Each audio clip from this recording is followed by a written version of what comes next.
मेरा क्वेश्चन कि real friendship का एसेंस आज खोते जा रहा है। हम सैटरडे संडे को पार्टी तो कर रहे हैं फ्रेंड्स के साथ, लेकिन जब रियल फ्रेंडशिप का टेस्ट होता है तो most of the friends fail हो जाते हैं और हम भी फेल हो जाते हैं उसमें अपने दोस्तों। हम ये तो भूल जाते हैं कि वो हमारे दोस्त नहीं है अच्छे, तो हम भी तो नहीं है।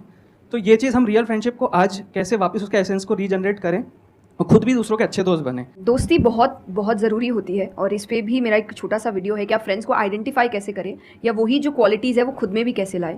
तो सबसे पहली क्वालिटी यही है कि हम जो सिर्फ सैटरडे संडे जिन दोस्तों से पार्टी करने के लिए मिल रहे हैं वो आपके दोस्त नहीं होते हैं। वो आप बस एंटरटेनमेंट के लिए, आपको मस्ती करना है, मजा करना है तो आप मिल रहे हो, लेकिन एक्चुअल जो आपके दोस्त होते हैं ना वो आपको भी सिखाते हैं, आप उनको भी सिखाते हैं, वो आपके साथ ग्रो करते हैं। और जैसा आपने कहा एसेंस, जैसे मैं मेरे पेरेंट्स के जो दोस्त हैं सालों से इक्के दुक्के हैं लेकिन अभी तक हैं, और अभी भी हम कई बार ऐसा लगता है कि आप ऐसे कैसे बात कर रहे हो उनसे, तो वो कहते हैं हमारे दोस्तों को अपने दोस्तों जैसा मत समझना कि हम एक दो बोल देंगे या एक दो चीज़ें हो जाएंगी और हमारी दोस्ती टूट जाएगी। हमारी दोस्ती इस चीज़ पर नहीं बनी है। वो अगर महीनों भी एक दूसरे से नहीं मिल रहे हैं या एक साल तक भी उन्होंने बात नहीं की है, वो एक साल बाद भी फ़ोन करते तो वो वैसे ही होते जैसे वो एक साल पहले थे, जहाँ उनकी बात छूटी थी बिल्कुल वैसे। तो सबसे पहली चीज़ कि यही कि ज़रूरी नहीं है आपको अपने दोस्तों से हर एक इंटरवल में मिलना है तभी आपकी दोस्ती कायम रह सकती है, क्योंकि अब लोग आगे बढ़ रहे हैं, बिजी हो रहे हैं, काम कर रहे हैं, दूसरे शहरों में पढ़ने जा रहे हैं। अगर आपकी दोस्ती सिर्फ मिलने मिलाने से और मस्ती करने से तो वो दोस्ती नहीं है। तो ये सबसे पहली चीज़ है कि जो आपको आपकी सिचुएशन को समझे, वाइस वर्सा आप उसके सिचुएशन को समझिए कि दोस्ती है पर ज़िंदगी भी है, काम भी है, मेहनत भी है, परिवार भी है।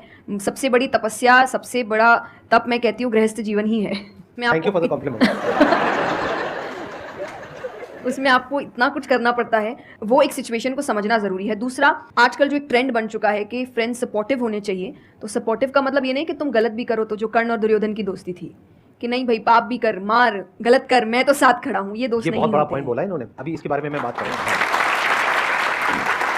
ये दोस्त नहीं होते हैं। दोस्त आपको आपके पास खड़े रहेंगे सपोर्ट में, लेकिन ये हर वक्त बताएंगे कि तुम गलत हो, तुम गलत कर रहे हो, इसकी सजा मिलेगी। तो ये सच्चे दोस्त होते हैं। तो आप या तो कहते हैं ना कि कृष्ण जैसे दोस्त बनो, खुद ही बनो। बात यही आती है कृष्ण जैसे ढूंढने से पहले कृष्ण जैसे दोस्त बनो, कि जो हर वक्त बताने। कृष्ण कभी अलग नहीं हुए अर्जुन से।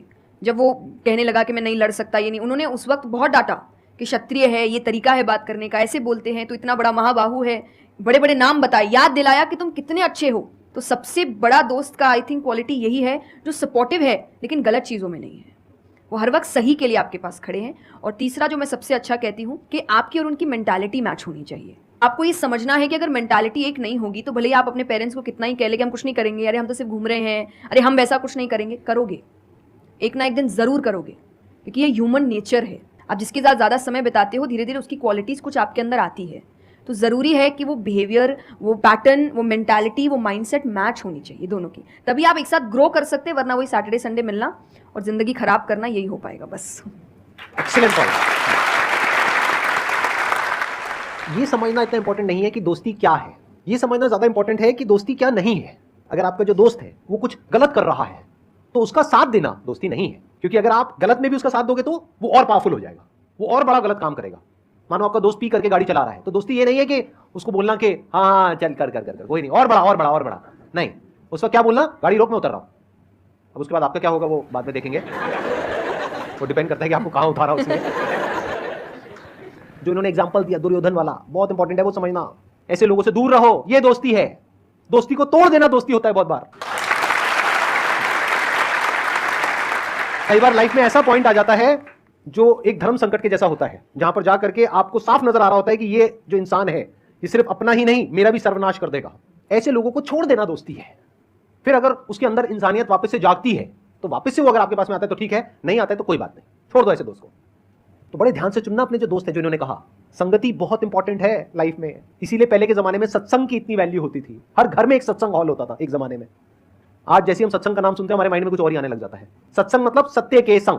सत्य मतलब वही जो इन्होंने कहा कि जब कोई सही रास्ते पे चल रहा है तो उसका साथ देना, और कोई झूठ के रास्ते पे चल रहा है, कोई गलत काम कर रहा है तो उसका साथ छोड़ देना।